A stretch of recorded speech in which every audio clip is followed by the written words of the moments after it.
सुप्रभात बच्चों, मैं आपकी हिंदी की अध्यापिका आशिमा महाजन आज आपके सामने कक्षा 9वीं का पाठ माटी वाली, जो कि विद्यासागर नोटियाल जी की कहानी है, उनके द्वारा रचित है, वो प्रस्तुत करने वाली हूं। इस कहानी के मुख्य आधार क्या हैं, वो मैंने इस वीडियो में आपको बता दिए हैं। इस वीडियो में आपको पात्र परिचय में कौन कौन से पात्र हैं इस कहानी में वो भी बताए हैं। अंत में मैंने इस वीडियो में इस कहानी से संबंधित प्रश्न उत्तर भी दिए हैं तथा कुछ बहुत ही इंपॉर्टेंट क्वेश्चन जो हर साल आपके परीक्षाओं में पूछे जाते हैं वो भी आपको लिखकर दे दिए हैं। तो आइए इस कहानी का सारांश समझते हैं। आइए इस कहानी की पृष्ठभूमि जान लेते हैं।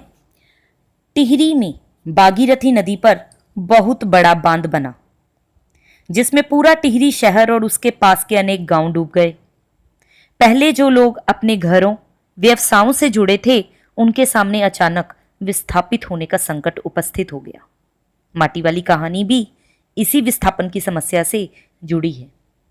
विस्थापन की समस्या वो होती है कि आपको किसी स्थान पर रहते हुए बहुत टाइम हो गया है और कोई बलपूर्वक आपको उस जगह से हटा रहा है, यानी कि घर उजड़ने की समस्या, जिसे आप विस्थापन की समस्या कह सकते हैं। और घर उजड़ने की पीड़ा किसी भी व्यक्ति के लिए प्राण ना रहने के समान होती है, क्योंकि तब उसके लिए घर और शमशान में कोई अंतर नहीं रह जाता। इसीलिए इस कहानी में एक बात कही गई है कि गरीब आदमी का शमशान नहीं उजड़ना चाहिए।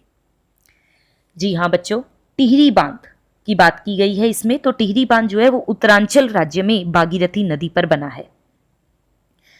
टिहरी उत्तरांचल, भागीरथी और उसकी सहायक बिलांगना नदियों के बीच बसा छोटा सा पहाड़ी शहर था। टिहरी जो भागीरथी नदी में टिहरी बांध बनाए जाने से डूब गया। और इस कहानी में एक ऐसी स्त्री का वर्णन किया गया है जो घर घर में लाल मिट्टी पहुंचाती है। उसका कोई कॉम्पिटिटर नहीं है, यानी कि उसका कोई प्रतिद्वंदी नहीं है। उसके बिना पूरे टिहरी शहर के घरों में चूल्हा तक जलना कठिन प्रतीत होता है। लोगों के सामने रसोई और भोजन कर लेने के बाद अपने चूल्हे चौके की लिपाई के लिए जो मिट्टी चाहिए होती है, वो यही औरत आपको लाके देती है, यानी कि माटी वाली। घर में साफ लाल माटी हर हालत में मौजूद रखनी चाहिए। पहले क्या होता था, घरों में चूल्हे चौकों में जब भी आप खाना बना लेते थे तो उसके बाद क्या कर दिया जाता था, लेप कर दिया जाता था। आजकल तो गैस को ऐसे ही साफ कर दिया जाता है, तो पहले मिट्टी से लेप कर दिया जाता था। घर घर जाकर ये जो माटी बेचने वाली औरत है, लाल मिट्टी पहुंचाती है लोगों को। नाटे कद की है, एक हरिजन बुढ़िया है। शहरवासी इस माटी वाली स्त्री को ही नहीं, उसके कंटर को भी, यानी कि जो कनस्तर है, जो तसला सिर पे रखा हुआ है, उसको अच्छी तरह पहचानते हैं। रद्दी कपड़े को मोड़कर वह एक गोल डिल्ले मतलब ईड़ी के ऊपर लाल चिकनी मिट्टी के कनस्तर को टिकाए रहती है। उसके ऊपर कभी किसी ने ढक्कन लगा नहीं देखा। कनस्तर के ऊपरी हिस्से को वह काटकर फेंक देती है। इससे उसमें मिट्टी भरने और खाली करने में सुविधा रहती है। वह एक घर में माटी उड़ेलती है तो घर की मालकिन उसे खाने के लिए 2 रोटियां भी दे देती है। वह कपड़े में एक रोटी छिपा लेती है और एक खा लेती है। मालकिन उसे पीने के लिए पीतल के एक गिलास में चाय देती है। वह चाय को बहुत अच्छा साग बताती है। वह ये भी कहती है कि अब भला पीतल के गिलास कहाँ मिलते हैं, ये तुम्ही ने संभाल कर रखे हुए हैं। और जो मालकिन है उसका विश्वास क्या है कि ये पुरखों की गाड़ी कमाई की निशानी है, इसलिए वो उसे बेचना नहीं चाहती है। नहीं तो आजकल क्या होता है, जनरेशन क्या चाहती है कि पुराना सामान है, हमें अच्छा नहीं लगा, इसे बेच दो। लेकिन वो पुरखों की धरोहर को पहचानते नहीं हैं। लेकिन मालकिन जो है वो इनके बेचने से बचती रही है। अब तो लोग स्टील के, कांच के, चीनी के बर्तन प्रयोग करने लगे हैं। मिट्टी लाने वाली स्त्री, यानी कि माटी वाली जो है, वो अपने भविष्य को लेकर चिंतित हो जाती है। दूसरे घर से भी उसे 2 रोटियां मिल जाती हैं।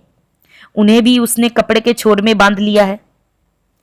उसने सोचा कि आई रोटियों को देखते बूढ़े का चेहरा खिल उठेगा। वो रोज अपने बूढ़े के लिए रोटी लेके जाती है। उसका गांव जो है वो शहर से दूर है। तेज चलने पर भी घर पहुंचने में 1 घंटा लग जाता है। वह सुबह रोज अपने घर से निकल जाती है, पूरा दिन माटा खान में मिट्टी खोदती है और विभिन्न घरों में उसे पहुंचाती है। इसी में उसका बेचारी का पूरा दिन बीत जाता है। घर पहुंचने से पहले रात घिरने लगती है। उसकी झोंपड़ी गांव के ठाकुर की जमीन पर खड़ी है।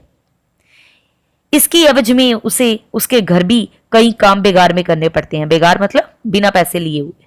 उसने बुड्ढे को कोरी रोटियां देने के स्थान पर आज क्या किया है, एक पाव प्याज खरीद लिया है।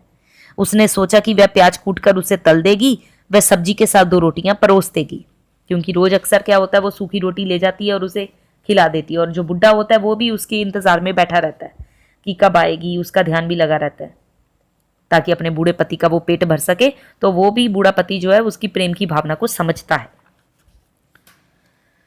पर अब वह 2 रोटी खा नहीं पाता है। आज जब वो माटी वाली घर पहुंची तो बूढ़े को रोटियों की कोई जरूरत नहीं रह गई थी। क्यों? क्योंकि वह मर चुका था। वह चौंकी नहीं ये देखकर, वह अपना शरीर छोड़कर जा चुका था। टिहरी बांध पुनर्वास के साहब ने मुआवजा देने के लिए घर का प्रमाण पत्र मांगा। वह उसके पास था नहीं। उसे चिंता हुई कि बांध बनने के बाद वह खाएगी क्या। टिहरी बांध की 2 सुरंगों को बंद कर दिया गया। शहर में पानी भरने लगा। शहरवासी अपने घरों को छोड़कर भागने लगे। माटी वाली अपनी झोंपड़ी में बैठी रही। वह एक ही बात कह रही थी, गरीब आदमी का शमशान नहीं उजड़ना चाहिए। माटी वाली इस टाइम मानसिक अवस्था से गुजर रही है। वह सोच रही है कि विकास की इस अंधी दौड़ में इंसान तो इंसान, मुर्दों को भी जगह नसीब नहीं हो रही। तो इसलिए आते जाते हर लोग से कह रही है कि बस गरीब आदमी का शमशान नहीं उजड़ना चाहिए। अब ये जो माटी वाली है, इसके बारे में आपको ये पता चला कि इसके बिना किसी का काम नहीं चलता था। दूसरा, ये शहर से दूर रहती थी। तीसरा, कि रोटियों का हिसाब जो लगाती थी वो इसकी गरीबी को प्रकट करता था। सारा दिन मजदूरी करती थी कि गुजारा जो है वो कठिनाई से फिर भी हो पाता था, क्योंकि पूरे शहर को ये देती थी मिट्टी लाकर, लेकिन गुजारा फिर भी बड़ी मुश्किल से होता था। बूढ़े पति के लिए रोटियां छिपा लेती थी। ये माटी वाली के मन में दर्द होता था कि सूखी रोटियों से उसके पति का पेट नहीं भरता, पर वो मजबूर है। एक दिन उसने ये योजना भी बनाई थी, जैसे कि मैंने आपको बताया कि आज कोरी रोटियां नहीं देगी, इसलिए उसने पाव प्याज खरीदे थे ताकि आज प्याज तलकर उसको दे देगी। उसके पास कोई जमीन जायदाद तो थी नहीं और मिट्टी बेचकर ही जीवन यापन करना उसकी नियति था, भाग्य था। लेकिन इस सच को बूढ़ी माटी वाली ने स्वीकार भी कर लिया था, इसलिए अपने भाग्य के बारे में सोचने का उसके पास समय ही नहीं था। माटी वाली का पति अब रहा नहीं था। अब माटी वाली को ये चिंता हो रही थी कि मेरे जैसे बेघर बार मजदूरों का क्या होगा, क्योंकि जितने भी टिहरी बांध से लोग उखड़ गए थे उनको बसाने के लिए एक अधिकारी ने उनसे पूछा भी था कि वो रहती कहाँ हैं, घर का प्रमाण पत्र लेकर आए, पर उसके पास तो ऐसा कोई प्रमाण था नहीं, क्योंकि सारी जिंदगी माटी वाली ने माटा खान से खोदकर मिट्टी बेची है और माटा खान का भी उसके नाम कोई कागज नहीं है। ऐसे में उसे सरकारी मदद नहीं मिल सकती। बस यही कहानी थी, जिसमें घर भी उजड़ा, शमशान भी उजड़ा।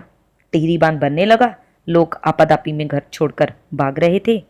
निचले भाग में बने शमशान पहले डूबने लगे। तो मानसिक रूप से विक्षिप्त माटी वाली अपनी झोंपड़ी के बाहर बैठी लोगों से एक ही बात बार बार कह रही थी, गरीब आदमी का शमशान नहीं उजड़ना चाहिए। बच्चों, बहुत ही इजी वे में आपको ये कहानी मैंने समझा दी है और प्रश्न उत्तर भी बहुत इजी लैंग्वेज में लिख कर दिए हैं। फिर भी आपको कोई परेशानी हो कमेंट बॉक्स में बेझिझक लिख दीजिएगा। Till then, goodbye everyone.